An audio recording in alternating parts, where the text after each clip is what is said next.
Welcome to the Chiro Business Mojo podcast, where we deconstruct the methods, marketing, and mindset of successful business people and chiropractors from around the world. And now your host, Dr. Richard Day.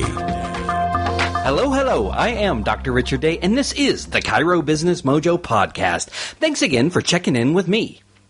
Well, today on the show, we are going to talk about something I get asked a lot about, and that is the idea of going all cash. And who better to get this information than from a doctor who has been all cash from the beginning? She's not only been all cash, but she has mastered the all cash practice model. Dr. Michelle Wendling graduated summa cum laude from Life West Chiropractic College. She also has a bachelor's degree from Colorado State University in exercise and sports science. She has over 25 years experience working on the human body, including massage therapy, physical therapy, and as a personal trainer. She was voted Rising Star Chiropractor of the Year by the Colorado Chiropractic Association in 2013 and 2015, and she has been the president of the Colorado State Board of Chiropractic Examiners since 2013. In addition, she teaches chiropractors all over the country the keys to running a successful cash practice, including marketing strategies to improve their patient retention, increase referrals, and revenues. Welcome, Dr. Michelle Wendling. Feel free to fill in any gaps in the bio that I may have missed. Thank you, Rich. The only thing that you missed, because that was a great bio, thanks so much for speaking so highly of me. I own All Seasons Chiropractic Sustainable Health Center, and it's 100% cash practice, referral-based practice, and I just love going to work every day. So that's the only thing I would add to my bio. Well, that's worth mentioning. Cash practice, certainly, and then loving going to work is a big deal. So that's important things to add. So let's talk a little bit about that. So define what you mean by cash practice. I know what that means to me, but why don't you share with our listeners what that means? Absolutely. Cash practice to me means someone who does not bill insurance for at least 95% of their patients pay at time of service. So, and I get this question a lot, especially from students. They want to know, should I go all cash? Should I go insurance? And of course, if you do insurance, you're going to end up taking both. But why do cash as opposed to insurance? Other than, I know insurance can be a headache from experience. Are there other reasons? There's a myriad of reasons. Now, cash is not for everybody, and I totally get why people do insurance, because with a really good billing insurance company, really good biller, you can do a fabulous job and make good money at it as long as someone else is holding that headache, like you said, for you, so you don't have to continuously chase that money.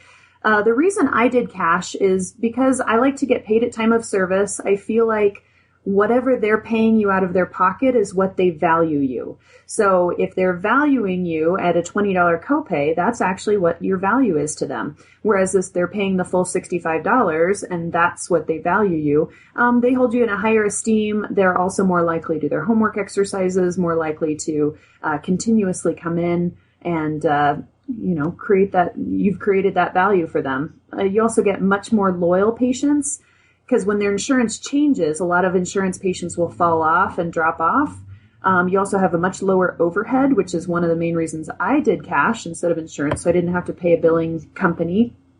And then you can dedicate all of your time to your patient, and you are actually in charge of how you treat your patient versus convincing a third party how you want to treat your patient. And that way, the value you're creating is just between you and the patient, and it's never between you and a third party. So have you found it to be a challenge at all in explaining to patients how this works? For example, when we opened our practice, the first 2 years we were cash only, and we would have people call up and they would say, do you take my insurance? And I would explain to them that, we're not in insurance networks, but here is what we charge. And in many cases, it was below the copay. But there was a certain number of people that didn't get it. They would say, well, but wait a minute, you don't take my insurance. And it seemed to create a problem. Has that been a problem for you? We don't really have a problem when people call in and say, do you take my insurance? Because typically what we do is let them know that we do superbilling. But the first thing you always want to do before you even talk about money or billing, you always want to create value for the service that you do. And so my office manager will always say, Dr. Michelle chooses to adjust every joint in your body as well as give you homework exercises so you don't have to come in as often. And at the end of your visit, we're going to go ahead and provide you with the Superbill. You'll send the Superbill into your insurance company, and then they send you the check in the mail if it's covered. So you'll always get a check in the mail, and that's always something the patients want to hear. They want to hear the the fact that they're going to get paid for coming in to see me. Obviously, they have to pay at time of service, and they get that. Now, going cash, is that something that you think every chiropractor should do? Definitely not for everybody. Absolutely not. I do teach chiropractors all over the state of Colorado how to switch from insurance to cash when they've had too many headaches and they're just over it, or they just want to lower their overhead or whatever. But it's definitely not for everybody. Because the trick with going cash is you have to get really, really good at patient education. That's my very, very favorite part of practice. I love educating my patients. It's my favorite thing in the world. So for me, going cash was a no-brainer. But for a lot of chiropractors who don't want to spend that much time educating their patients, just want to get in, do the adjustment, and go on to the next patient, then a cash practice may or may not be as effective for them. So one of the things that I've found, and I wanted to know your opinion if you've seen the same thing or not, is that local insurance can vary a lot state to state. It's all based on local state laws. And for example, what works for me in Kansas City as a cash practice may not work in California. So do you coach? I guess I have two questions. Do you coach people all over the United States? And if so, do you take into consideration what's going on in their local insurance environment? Absolutely. So being the president of the state board, I very, very much follow the rules and regulations. I can coach anyone in any district. I know Colorado the best because this is where I live and breathe. However, yeah, you definitely do have to take into consideration all of the rules and regulations and policies that the state board has put in place. Mostly the insurance regulations are fairly similar across the board.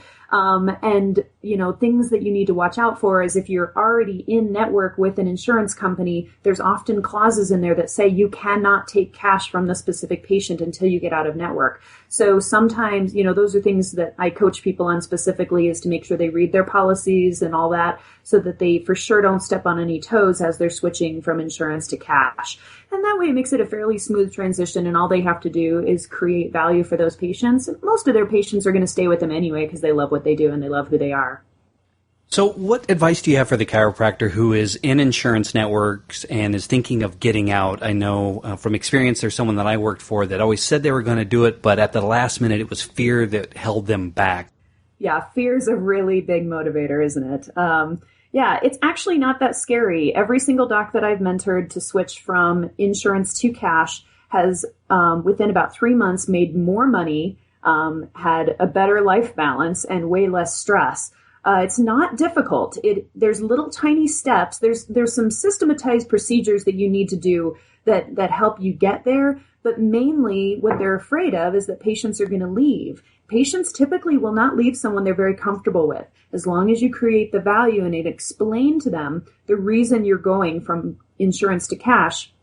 And that reason, you know, is going to be things like, you know, the insurance environment's not as friendly to chiropractors anymore. And they know that. They go, oh, yeah, Obamacare, blah, blah. So they get it. They already know that insurance is a terrible thing, and they get it. And then you say, and from here, I'd really like to be able to continue to do the great level of care that I've given you all along. And in order to do that, I'm going to have to switch to this cash rate. So it's just going to be this one low cash rate. You're not ever going to have to worry about any other rates. And I know that's another question you're going to bring up. I think one fee for all of your services is super key. And we'll get to that a little bit later. But that, you know, that's the key. And then you create value for that one single fee. And it's just amazing. They just stay and they love it. And they send you way more people because now they don't think, oh gosh, yep, Joe's not in network with you because he works at the company down the street. They don't think about that anymore because it's not relevant. So now they start sending you tons and tons of patient referrals regardless of what insurance plan they're in. And it's a beautiful thing. So I want to drill down on this process a little bit. I guess if I was in network right now and considering getting out of network and going all cash, what does that timeline look like? Is that a 90-day process? Is that a 6-month or a year? How long does that transition take? Well, so you can transition fairly quickly, but what I recommend to docs is that they give their patients at least 30 days notice so that they put a little piece of paper on the front desk that patients can see that says in 30 days, this is what is going to happen, and then train their staff really well so that their staff knows how to create value for what it is that they do as well. And just let them know, in 30 days, Sally, we're no longer going to be using insurance. So instead, when you come in, instead of paying the $45 or $55 or whatever that is copay, you're actually just going to pay $65. It's the same every time. It'll still go towards your deductible. You'll still get credit for it with your insurance. And as you submit these super bills, you're going to start getting checks in the mail that will balance out that extra $10 that you typically get, that you typically pay or save or whatever. And then from there, you want to make sure that you can get out of network with these different providers, and the different providers are all going to have different time frames. So you can't just say, okay, I'm no longer with Aetna, because Aetna has this provider time frame where if someone's under their insurance plan, they cannot pay cash. It's illegal for them to pay cash for an adjustment, even if the patient wants to. So you kind of have to make sure that if you're an in-network provider, if you're out-of-network provider and doing insurance, it's a lot easier to step out. So that would be my first step if someone's just thinking about it. Step into the out-of-network box, kind of step back a little bit, and then work your way into it. But if you want to just do it, I have practices that transfer and transition completely within 2 to 3 months. So should they expect a dip in revenue? I mean, should they save up for this, or is that too much of a case-by-case basis to be able to answer? I've only had one practice out of all of them that I mentored that had a dip in revenue, and she had a dip in revenue more because she was so afraid to create value for what it was that she did that people didn't even understand that she wanted them to come back. She actually accidentally sent the message to her patients that I'm not insurance anymore, I can't see you anymore. So other than that, I've never seen a dip in revenue from this. So you mentioned that you have a flat fee for your services. Let me start by asking, what services do you provide in your office? Sure, absolutely. I do full body chiropractic adjustments, meaning I adjust the feet, ankles, knees, hips, shoulders, elbows, jaw, TMJ, everything. And of course, the spine. We do homework exercises to restabilize the body after the adjustment's complete, and some rehabilitation work as far as muscle work and soft tissue as well. And is this all done by hand? Are you using any modalities for this, or it's all you, the provider, doing it? It's pretty much all me. I love using my hands. I did massage for 20 years, and so I'm very much into using my hands to make things feel better. So when it comes to capped fees, then, when you prepare that Superbill, are you coding based on individual services provided, or how are you coding that to give to their insurance provider? So typically, the purpose of the Superbill is for reimbursement. It's not to educate the provider on what it is you're doing with that patient. In my opinion, that's really none of their business, aside from the fact that, yes, I did a chiropractic adjustment, so I'll code for that. If I did just an extremity adjustment, I'll code for that. And then if there's muscle therapy, muscle rehabilitation, I can code for that as well. But because it's a single fee schedule, if you just circle just the chiropractic adjustment and it's exactly your fee, that makes the insurance company pretty happy. I have never had an insurance company come to me and say, gee, you need to charge extra for all these other things. We owe you more money. I have yet to see that happen. So let me ask you about personal injury patients. If you've treated those in the past, you know that there can be a lot of extra that goes into the note taking, and reimbursement through them can be higher. How do you handle those cases? So our policy in our office is if somebody that we love and care for, in other words, our patients or someone that our patients love and care for, get in a motor vehicle accident, we are happy to bill that car insurance company. My notes are actually the same regardless. I have very extensive notes. I'm a very big note nerd. So my notes are actually more to support my patient care than it is for the insurance company. I want to know exactly what position I adjusted that patient in so that the next time they come in and say, gee, doc, what you did last time was amazing, I want to make sure to do that exact same move again. And since we have so many tools in our toolbox, my notes are very extensive, so I know exactly what that tool was. So my notes don't have to change at all, which is delightful. But yeah, we got to do the HICFA forms and those kinds of things, which my office managers will submit. The only time I will turn down a motor vehicle accident is if the med pay is used up, if there were lots of other medical providers in the accident, or if the patient was at fault. Those are all high-risk situations, and I'm lucky enough in my practice that I get to choose which patients to accept and which ones not to. And I have some fabulous chiropractors in my network that are really, really great, and they will take really good care of those patients. And then those patients can come back to me should they choose to do that at the end of the motor vehicle accident. So a different patient type, Medicare patients, how do you handle those folks? So we're not really on the radar of Medicare because we don't adjust the spine of patients who are Medicare. The only reason you need to bill Medicare is if you're doing a 98940, 98941 for specific for people over age 65. So we do a lot of rehabilitation, homework exercises, and soft tissue work, and those people feel amazing when they get off the table. Well, I'm going to move on to some more general things. What is really exciting you in your business today? There's so many things. I love my job. It's just the most amazing job on the planet. I love seeing people's lives change every single day. And the coolest thing about chiropractic, I was a physical therapist. I worked as a personal trainer and a massage therapist for many years. And the one cool thing that chiropractic has that no one else has is the fact that we change people's lives almost overnight. Because the adjustment releases the serotonin, the dopamine, the vasopressin, the oxytocin, and all of that, which gives them more happy thoughts and a better outlook on life. And it's really easy to address their body issues. Biomechanically, boy, do we have that. That's down. We got that. If someone comes in with biomechanical issue, bring it on. I got that. So it's a lot of fun to see people's lives change on a regular basis. That's the most exciting thing. And the fact that my patient being mostly a referral practice, patients always refer people who are like them. So since I love all my patients, when they send someone new in, I know I'm going to love them too. And that's really cool. What vision do you have for the future of your practice? At this point, we have an incredibly long waiting list for new patients. And as cool as that sounds, it's incredibly frustrating. So I am going to be looking to hire another chiropractor because at this point, we've got about a 3.5-4 month wait to get a new patient in. And so I'd like to be able to see people sooner. And so I'm going to be looking for another chiropractor. The other super fun thing on the radar is the online practice enhancement and mentoring videos that I've created. So that will launch in September of 2016 and hopefully will give every single chiropractor the ability to have the super busy practice of his or her dreams so they can be the best chiropractor for themselves. So I know it's early in putting that together and it has not launched yet, but why don't you give us a few minutes, just sort of a preview as to what it is, how it's going to work, and what your vision for that is.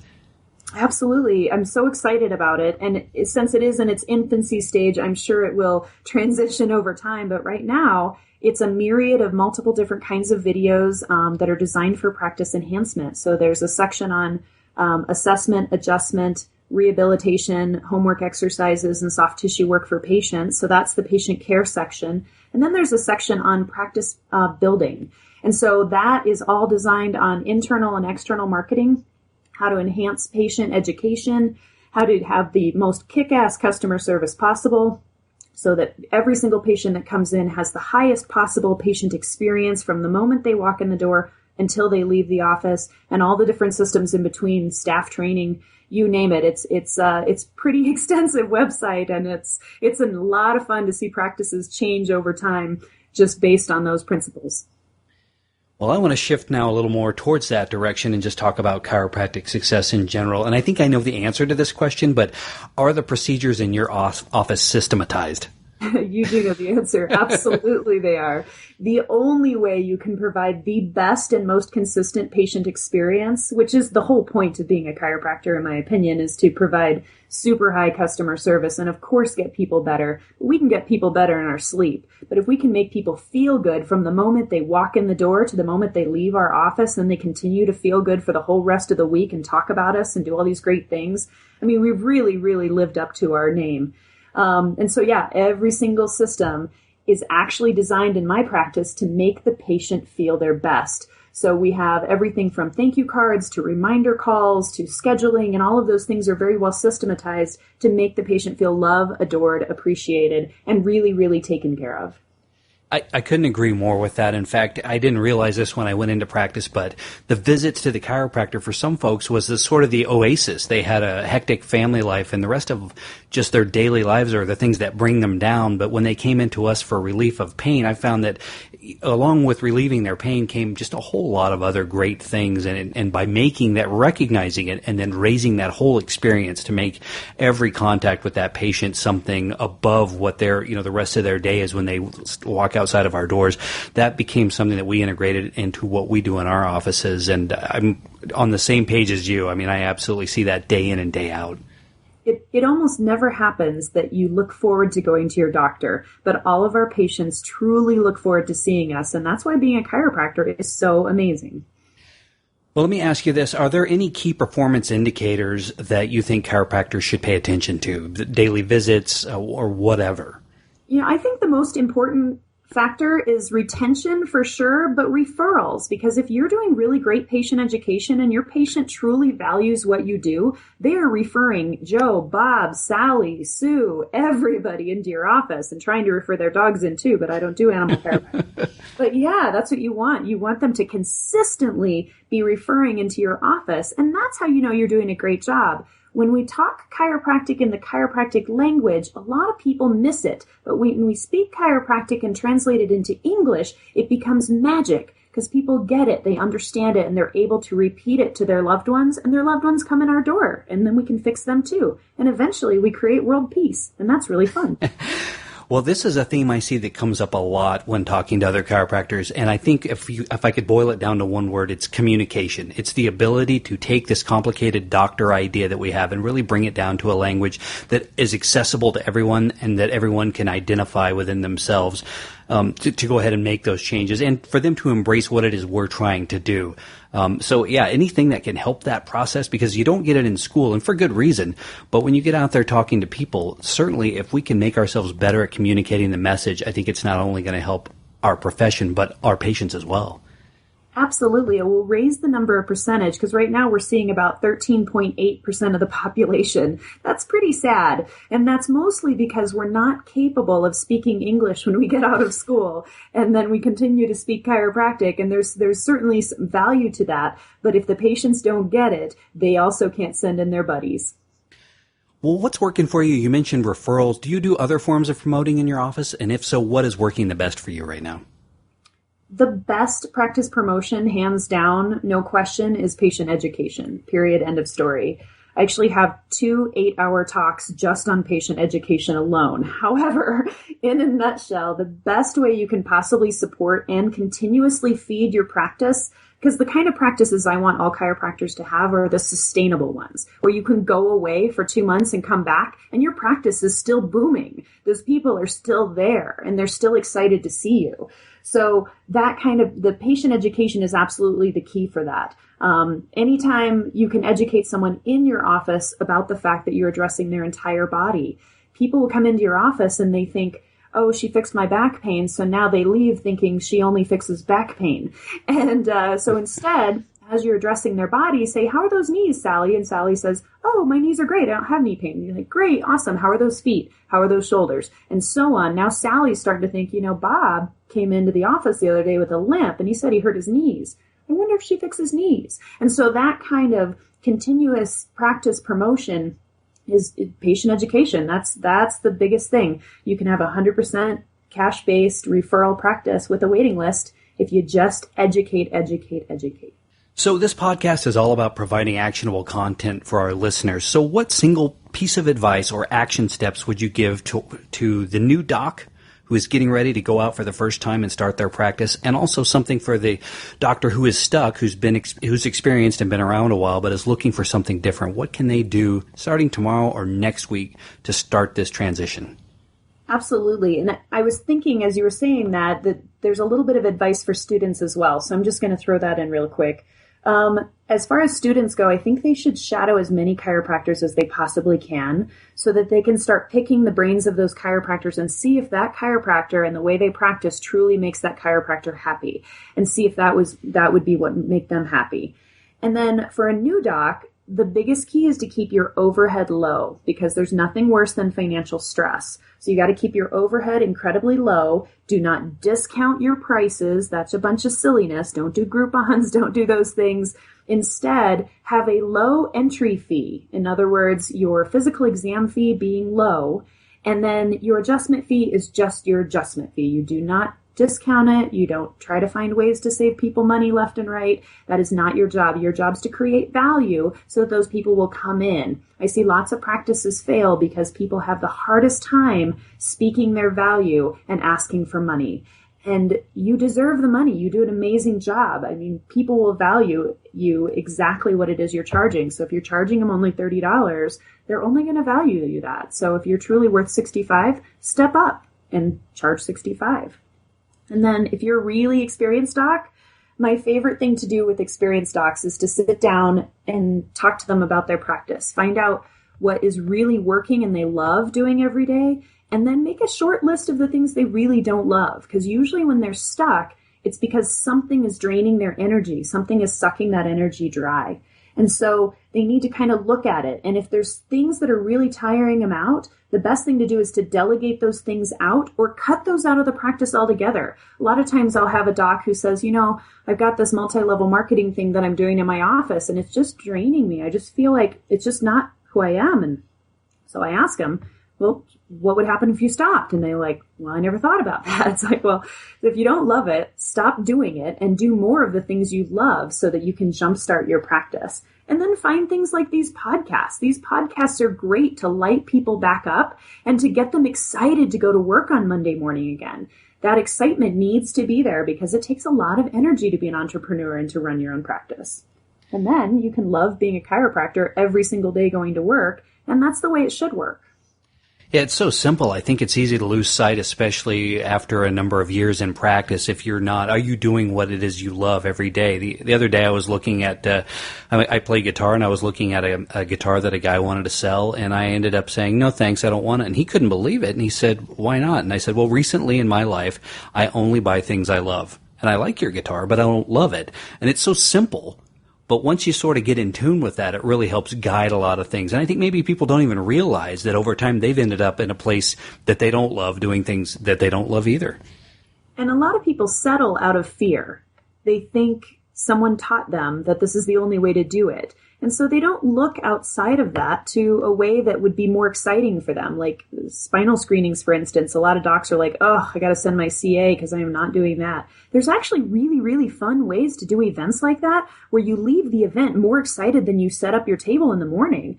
And so you just have to find that spark and find that fun and bring fun back into your practice.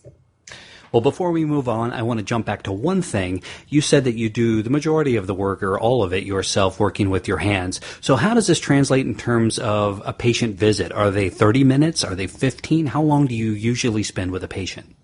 I typically spend 15 minutes with a patient. So it's an hour for the initial exam and consultation because most of that is patient education. The second visit is 30 minutes because that's a ton of patient education. And I don't mean sitting someone down in front of a television watching that. Instead, I choose to educate them specifically on what's going on with their body with an eye-to-eye contact as we walk through their body as I'm working on them. And then every visit after that is 15 minutes. Well, we are nearing the home stretch of this interview. I want to talk about the bigger picture. And as you know, we learn a lot from our successes, but we can learn even more from our failures. So give me an example of a failure or a challenge you have overcome in your life, what you learned, what you did to overcome it, and tell us a little bit about that event if there was one. Well, so my biggest challenge is actually the challenge I see most of my mentees having as well, and that is creating and being able to articulate the value of what it is that we do. Some people even graduate from school not quite sure what we do as chiropractors. Well, we get a joint moving. What does that mean? How does that work? Why would people pay for that? And so finding out, first of all, what kind of value they're bringing to the table, and then how to articulate that in English.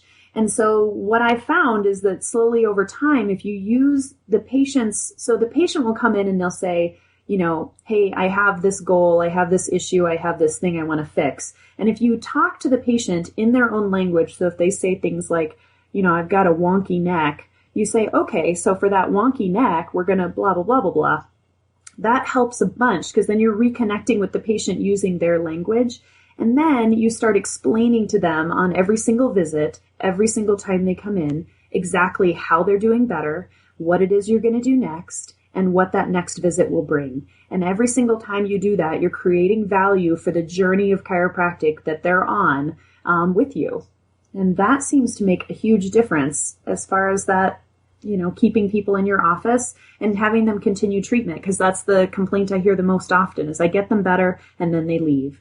And that is lack of patient education. You should get them better, and they should be able to get further and further out in visits. I only see most of my patients every 6 to 8 weeks. It's really rare that I have to see someone very frequently, but they all come back because they understand the value of the adjustment and they understand the value of having someone look at their body from head to toe. And I had to learn that slowly over time through creating more patient education.